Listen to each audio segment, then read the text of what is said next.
Hello, clarinet enthusiasts, and welcome to episode number 14 of the Clarinet Channel. The piece you were just listening to was called Sonatina for Clarinet by Joseph Horowitz, and it was performed by none other than our podcast interview guest today, Professor Robert DiLutis from the University of Maryland. We just had a great interview. We talked all about his career and what it looks like to be a student of his at the University of Maryland. Check it out. Welcome back, clarinet enthusiasts, to another episode of the Clarinet Channel. I'm Emily Johnston, your host, and today we have on Professor Robert DeLutis from the University of Maryland joining us today. Thanks for taking the time. Thank you for having me. It's going to be fun. Yeah, for sure. Professor DeLutis and I have known each other for a good chunk of time, I would say. We met at Clarinet Academy back in 2024, which is basically like a clarinet festival for college level clarinetists that's held between UGA and Maryland every year. Both Professor DeLutis and my old professor, Dr. McClellan, both host it. And back in 2024, I was a part of the festival and took a couple lessons from him. And fun fact, during that time, I was considering starting this podcast. It was just like a thought in my mind, hadn't really come to fruition yet. And I mentioned to him that this was something I was thinking about doing. And he was one of the very first people to encourage me to do it. And so it's very exciting to have you on now as one of the guests.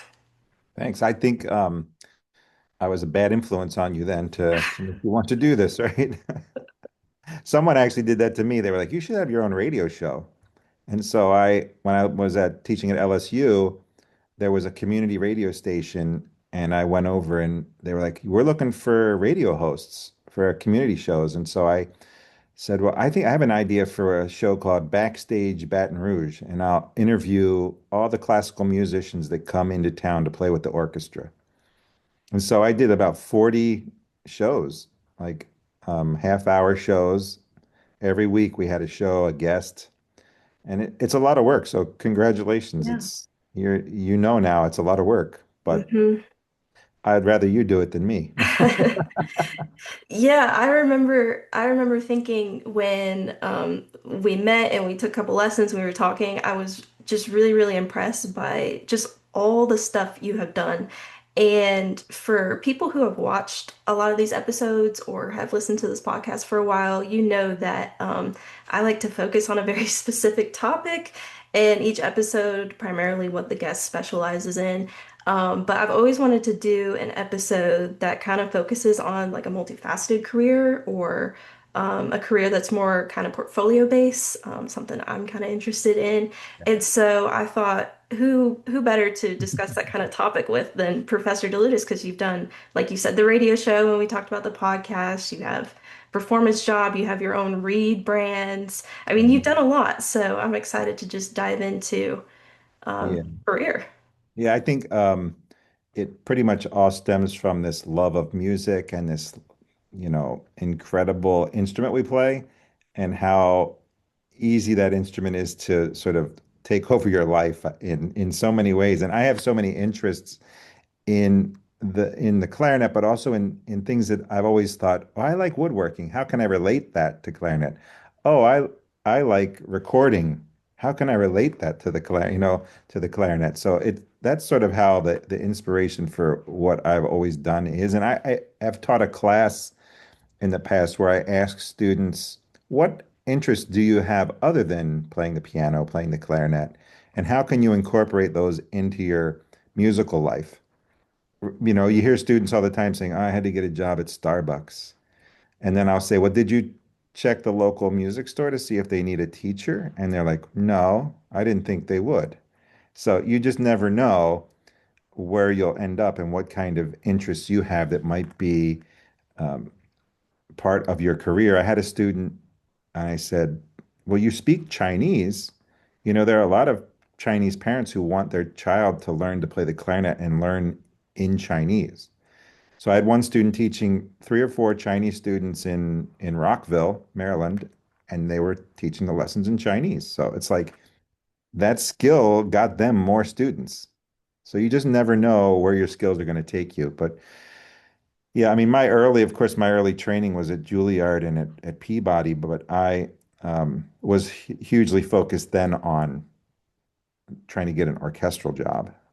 And I think, the level at which you achieve on your instrument will reflect in everything you do. There's a certain sort of skill level and a thought process that raises the bar, in a sense, to the quality of what you're interested in, whether it's the quality of the clarinet playing or the quality of the orchestra or the quality of the food you eat or the people you're around. You want to pursue like excellence. And my teacher, David Weber, he instilled that. And I think from what I've read, and when I asked him, he said Toscanini, of all people, instilled this excellence and pursuit of it in him. There's some great books about Toscanini written by the musicians from their perspective. And at one point, they interview David Weber, and he says, "I every day showed up and was so impressed by the fact that Toscanini knew the score inside and out and that he was 100% prepared. And it wasn't that he was mean or demanding, but he expected that from us to know the music inside and out and be able to perform it that way. And so Weber expected that in the lessons. You did not want to show up unprepared. Hmm. If you did, he was not in a good mood because I think he thought you were wasting his time. You were not serious. So I think it's important that you prepare every lesson to the best you can. And so that's sort of where that inspiration for playing in an orchestra came from. And of course, I did play in the San Antonio Symphony. That was my first main orchestra job. But at the same time, I did love teaching, and a position came up at the Baltimore School for the Arts, and I applied for it. I was so young. I was in college still. I'd left my age off the application because I didn't want them to know I was 19. And I ended up getting the position teaching high school students who were 17. Wow. And I did that for a couple of years until I got my job in San Antonio. Mhm. But so that's like, I think that's like the early teaching um, part of it. Yeah, do you remember Ricardo Ferreira? Hmm. One of Dr. McClellan's old students. He was, I think, one of the very first people I interviewed because we were friends at the time. And so I was comfortable reaching out to him and asking him if he wanted to, do a podcast interview. And we did it all about how he won his first orchestral job at 19 years old. Hmm. Oh, I'm trying to remember the name. It was an opera symphony in Brazil. Right. And we talked about that, and it's just an incredible story of just not letting your age hold you back. Like it's just a number. It Yeah, I doesn't mean, and depict how you're, you play. that's right. And so it's not about how old you are in the big picture. It's about how ready you are. And everyone gets ready at a different time, but in the end, and I tell my students all the time this, I say, um, once you get a job, you're going to have that job forever. Hmm. So learn as much as you can before you get it, study as much as you can, enjoy the process. What's the famous saying, it's not getting there, it's the journey. Hmm. So enjoy that journey because once you get to the orchestra, you have to learn what that's all about. Playing in an orchestra is not for everyone. Hmm. Um, and when I was growing up, I thought orchestra would be it. I would sit in a job and just play in an orchestra. And what you realize right away is there are a lot of things that orchestra doesn't fulfill for you. Um, Playing an orchestra is much different than playing chamber music. In chamber music, you have so much more freedom. You have the freedom to pick your own music, pick your own tempos, interpret it the way you want to, right? So I think you have to think about what an orchestra career is. I always say you should job shadow someone. Go sit with someone in the Atlanta Symphony. Go sit with someone in the Baltimore Symphony. Interview them. Find out what their job entails besides those concerts you see them doing. I mean, I didn't know there was something called an orchestra committee or how a union worked or that we possibly could go on strike or get locked out or the things that happen to orchestras nowadays that the hall you're in could be closed on you without any notice. You just like this is the orchestra world. And so like chamber music kind of it gives you a little more freedom, but it also is a little more financially risky. Unless you're playing in a professional group. And look, a group like Imani Winds, they built that from ground up and they work hard all the time to keep that group running. It's not like they just play and have fun. They work really hard. It's a full-time job. So I think, that's really important for people to think about before they take a job. Is this really a job you want? Hmm. Yeah, and you created an or orchestra audition training program, right? Yep. Am I remembering that correctly? How does that go? Like, how does that work? Well, when I was at Eastman, they had a program started by Dr. Ray Ricker. He had started a program at the school that was, basically about trying to encompass all those things that musicians do that we really don't learn in a conservatory. And he actually ended up writing a book called The Streetwise Professor: What I Didn't Learn in Music School. And his whole program at Eastman was based on that. This idea of like, no one taught me how to get an orchestra job. No one taught me how to balance a credit card, all those types of things. So, um, I went to him and I proposed this audition class, and he said, "That's a great idea. Let's try it." And we tried it, and we had a wait list because so many students wanted to be in it. And what I wanted to teach students were the things that I didn't learn when I was taking auditions. And at that point, I'd probably taken 75, 80 auditions. Everyone always thinks, "Oh, you won those jobs. You took what, one audition." I'm like, "No, I took like 17 job auditions before I won San Antonio." I was runner up like 8 times for things. So like, there's a lot of disappointment involved in trying to get a job. But once you win one, you feel really good, at least until you want to move up or find a different place to live. But anyway, so that audition class, I taught things like how to build a resume because a lot of us didn't know how to do that. I mean, I didn't study that in college. I went to a conservatory. We didn't do resumes. We did practicing. How to record yourself, how to control your mind and the thoughts going inside your mind when you're performing. So we bring in a hypnosis therapist and we hypnotize the entire class. And people Really? discover different ways that they can relax when they're under stress. Yeah, hypnosis is a great way. I had a student at Eastman, I remember she came to me, she said, "I don't want to come to that class.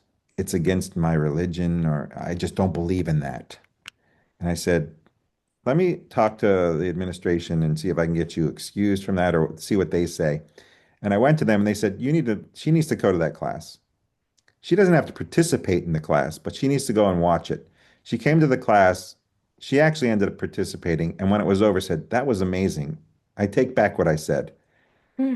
It was so, he hypnotizes the whole class and he gives you relaxation exercises you can do when you play. Things like when you touch your instrument, you feel relaxed. Because a lot of people, when they pick up their instrument, they immediately are tense.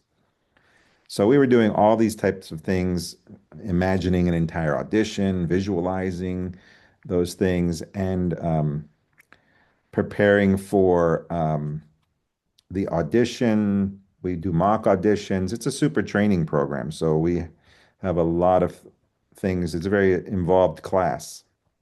I'm not teaching it right now. I teach it every other year. I try to here at Maryland. Hmm. But yeah, that's the gist of it. And I think a lot of students found it really helpful. Hmm. Yeah, that was going to be my next question. As to if, you're still teaching it or like where people can take it. So this is just exclusively something you do out of your studio? Yeah, no, I do it for the entire school here at Maryland, Oh, but wow. so it's open to all instruments. So it was the same at Eastman. I remember we had 5 harps in the class once, and a tuba and a cello and a like it just whoever signed up first got in. It's usually about 10 to 12 students. You can't have too many because you want to do mock auditions, you want to do all kinds of things. We had a yoga instructor come in and do a yoga class. We bring an acting teacher in to do using acting techniques to help win an audition. So we bring in Lawrence Gilliard usually. He's an actor from LA and New York, was in The Wire, and he was a former clarinetist. So we went to school together and he understands like what's going on. when you're taking an audition. So it's really important that you have that kind of person helping. Well, that's really interesting. And it really just changes your perspective too. It's just like, uh, doing well at an audition isn't necessarily just like, oh, how can I get Mendelssohn Scherzo up to 94 or something like that. Right. It involves, like you said, like the acting and relaxing and just basic performance practice, that Yeah, I and we think. talk a lot about going on stage and being yourself. Mhm. Like right now, I'm trying to be myself. You're trying to be yourself. We're not trying to act for the camera. Um, and that takes time because when you're going to play your instrument for someone, so a lot of people go into the what we call performance mode. And I know what that is, but I want to be there, but I also want to be myself. So we call it fusing your real self, who you really are, with the performer you are. And so when you go on stage, you're still you. You've probably heard people come off stage before, friends, and they've said, I don't remember what happened. It was like I wasn't there, you know? And the goal is to be 100% present as yourself, but also be able to concentrate and focus like a great performer. So Mhm. I think there, when you can fuse those two together, then it's very much easy to go on stage and uh, perform at a level that you think is what you've been practicing. So, Yeah, for sure. I remember the first couple episodes I recorded, like you said, this is like a performance and we're just trying to be mhm. ourselves. When I first started, I almost like scripted out what I wanted to say. Because when I got on the camera, I just didn't know what exactly to say or how to say it, how to put it right. So I'd script out word by word how to do it the first couple episodes, and then listening back, it was like, oh man, this sounds so Yeah. robotic. This sounds And so rehearsed. And imagine how your excerpts or your solo sounds if you play that way, yeah, exactly. Yeah. In right? the And a lot of first people do. episode, I took a break for a while from this and then I came back and I decided, you know what? I'm just gonna make it casual conversation, no scripts, no nothing. And listening back, it was like a completely different vibe. Yeah, my Just being your natural self. one of my favorite podcasts is the Conan O'Brien podcasts, where Hmm. he does the Conan Needs a Friend. There's no script. You can tell. They're Yeah. just having fun. Yeah. If they, I mean, they have like you, probably bullet points and topic points you want to cover, but like if you really put people in a straitjacket, you can't perform well. Hmm. So that's the hard thing with classical music is that there is a structure and there are rules, but at the same time, you have to make it sound natural. Hmm. And that's like the job of an actor, right? When you see a great actor, you really can't tell they're acting.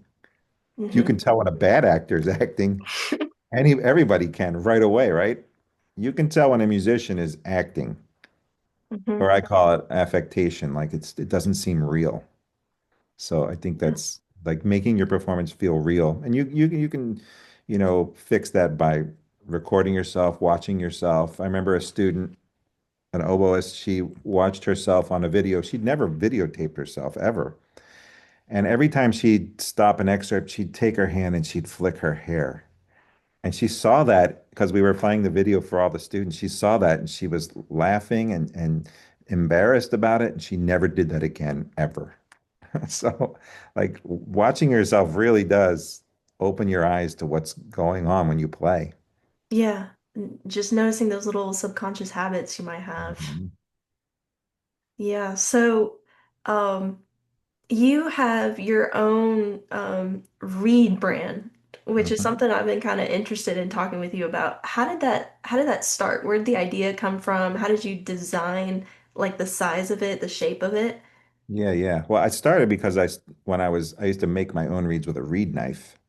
Uh-huh. And then I um, developed from that. I was so tired. I was like, I really just want to take a reed knife and make it do it for me, mount it on a machine. And so I developed a reed machine that copies reeds using a blade that rotates like your hand would.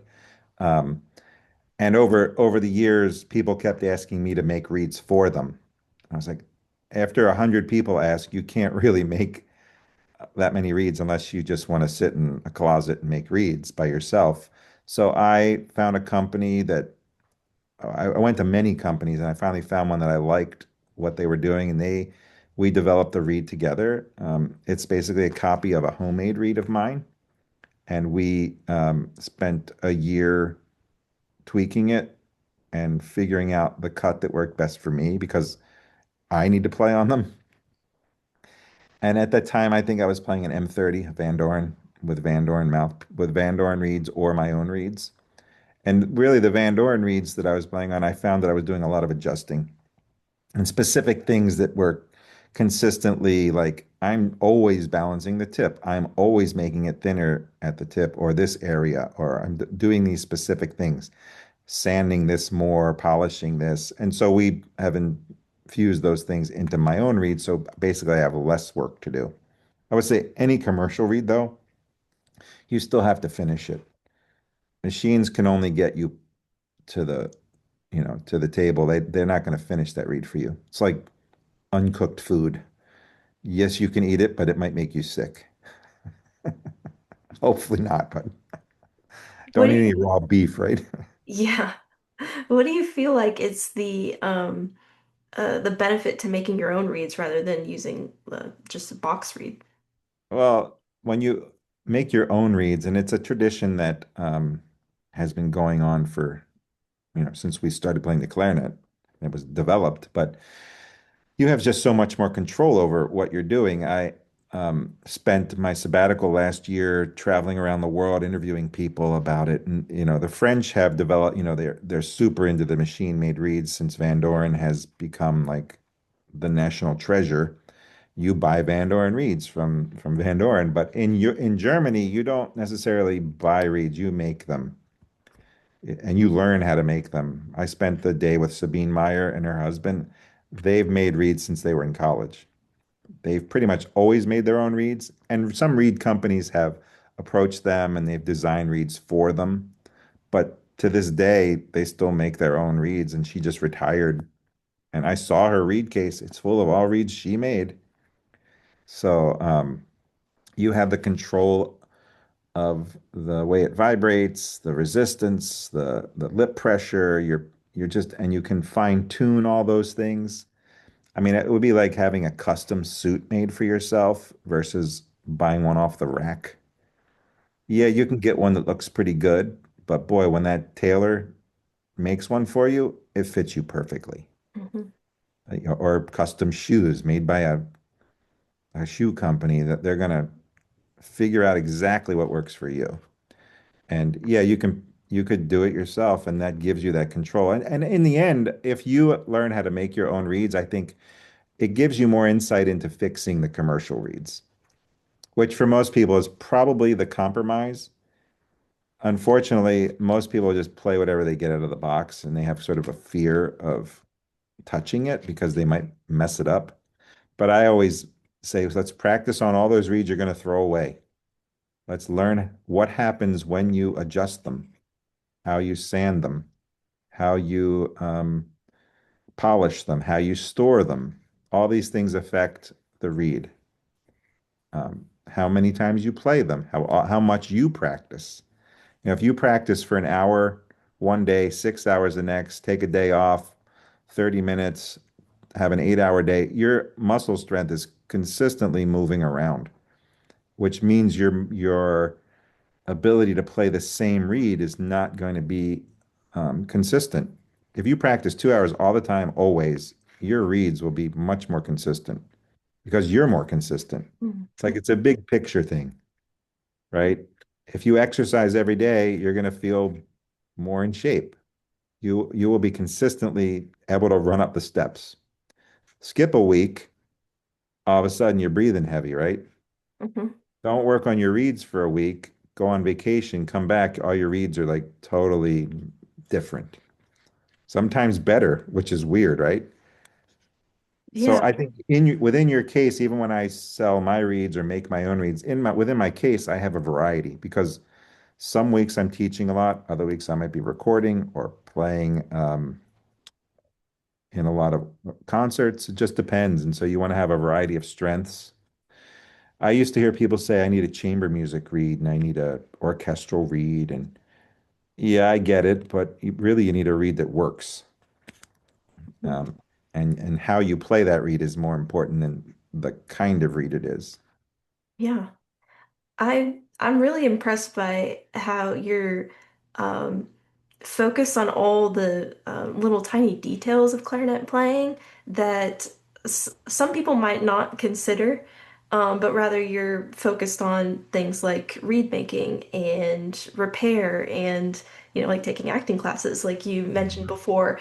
And I can guarantee that if someone were to study with you, you'd be going over all these little fine-tuned details that don't focus only on just here's, clarinet playing and practicing.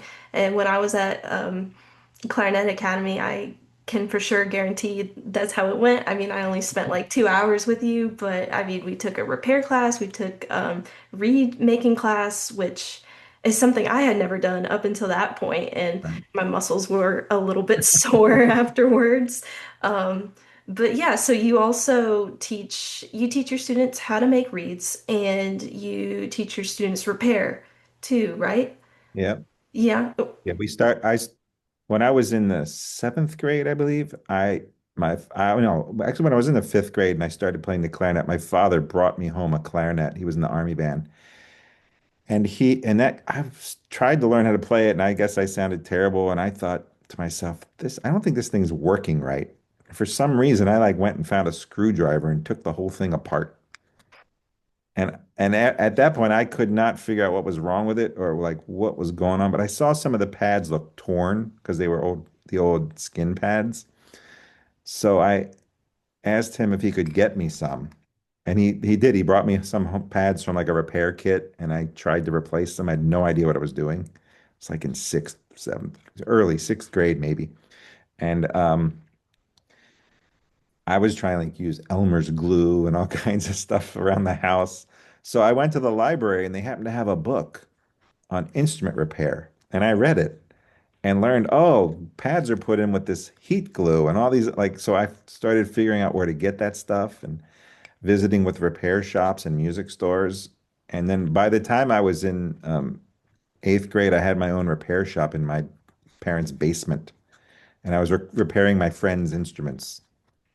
Oh I don't man, know how were good I you? was, but I was doing it. And then over time, I kept studying and apprenticing and watching people as they would repair my instrument and other people's instruments. And so I thought it was really important that you take away the fear of your instrument and this sort of mystery of how it works. I remember sitting on stage in Rochester, and the principal bassoon leaned over and he goes, "My bassoon's not working. Can you help me?" I'm like, "The concert starts in 5 minutes." He's like, "Yeah, but this key's not moving." We went backstage, we put his bassoon on the piano, we took it apart. I found out what was wrong. One of the keys had gotten a little bent. We straightened it, it was binding. We fixed it. We went back on stage, played the concert. It worked, thank goodness, right? But he didn't have those skills to take it apart and fix it. Yesterday, a student came and their thumb ring was sticking. And I made him take the clarinet apart, look at the cork where the contact is, and he realized, oh, there's a tear there. And then he learned how to replace the cork. So it's part of the process. But the fear he had while taking his $6,000 clarinet apart, you could feel it in the room. I'm like, don't worry. If you hold the screwdriver properly and you take the sharp edges off the screwdriver, you won't scratch the wood. We're going to go slow. Learning about contact cement and how cork works. And he fixed it, and it worked fine now. At least I haven't heard a complaint today. So um, that's that's sort of the premise for like learning how to repair. It's basically like start with basic maintenance and simple repairs. In our repair class, what we do is we restore an entire instrument. Buy an old buffet clarinet online for a couple $100, and we strip it down to nothing. We silver plate it, and we redo the whole thing from silver plating to posts and springs and fixing cracks and all of it, wood treatment. And the whole idea is that by the end of the class, you could open your own clarinet repair shop. Wow. And in the end, all these things you're learning can supplement your life as a musician because, look, the reality is most people aren't going to play in an orchestra, maybe don't want to play in an orchestra. but want to have a life that's where they're surrounded by musicians and are in the field. That's why I always publish once a year a list of jobs in the field of music that maybe you don't know about. I mean, when I found out there were people on movie sets who were just like setting up microphones, like there's a, and you get paid for that, that's a job, right? If you like movies and you like music and you want to get a job, you could work on a movie set. If you want to work in a recording studio, you could, right? I have a student, he took the repair class, he moved to New York City and he sent a resume out to every music store that had a repair shop and he ended up getting called and now he works at one. Wow. So yeah, you just like that skill was enough to get him a job, and now he's like become an expert on clarinets and oboes.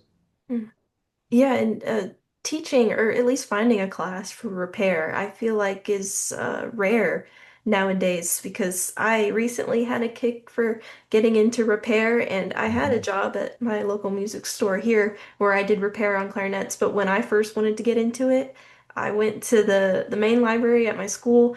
I looked all over for a repair book. Yeah, And what I found was one little blurb about repair and one clarinet magazine. yeah, nothing, right? I couldn't find anything. And so, um, putting out your knowledge about repair, I think is a really, really great thing because it's kind of a lost art. I don't know any good clarinet repair people around here for, professional level clarinets. So it's really a thing that I think needs to start spreading out more. Yeah, and it takes time. I mean, some people think it takes us several years to just get enough skills to actually do an instrument. I mean, you can start with a student model instrument; they're easier. Mhm. And then moving up to the more high level instruments takes time. The best thing you can do is look at your own instrument and analyze what's been done to it and how they've done it. Did they use cork pads? What do the cork pads look like? Did they use skin pads? Why did they use skin pads? Why didn't they use leather? Maybe they used Gore-Tex or some other material. Why did they use felt? What did those things do? I have a key on my clarinet that makes noise. What's causing that noise? Is it the metal or is it the cork got hard because corks get old and they get hard? So just sort of analyzing your own instrument and building that curiosity as to what is wrong. So even when you don't want to do it yourself, you go to the shop with some knowledge of what needs to be done. I think that's really helpful. All these things, whether it becomes a career or not, or just a supplemental career, are, totally up to you. At one point, I had a repair shop in high school. I was making money. I didn't work at a coffee shop. I repaired instruments. I did clarinets, flutes, saxophones, oboes. I did them all. And little by little, I bought more and more tools because the tools are what's expensive for doing some of this stuff. Mhm. It's an And investment for sure. yeah, and so actually, right now, because I have this interest in historical instruments, I developed a class with the engineering department called Making Historical Woodwinds. So we're actually working at the engineering school in their wood shop, their 3D printing lab, their metal shop, and their computer lab, scanning instruments from the 1700s, 1800s, and even older ones, and then recreating them in the wood shop. So right now we're creating a 1750s Traverso, a flute. So I have 10 students enrolled in the class. Half are engineering, half are music.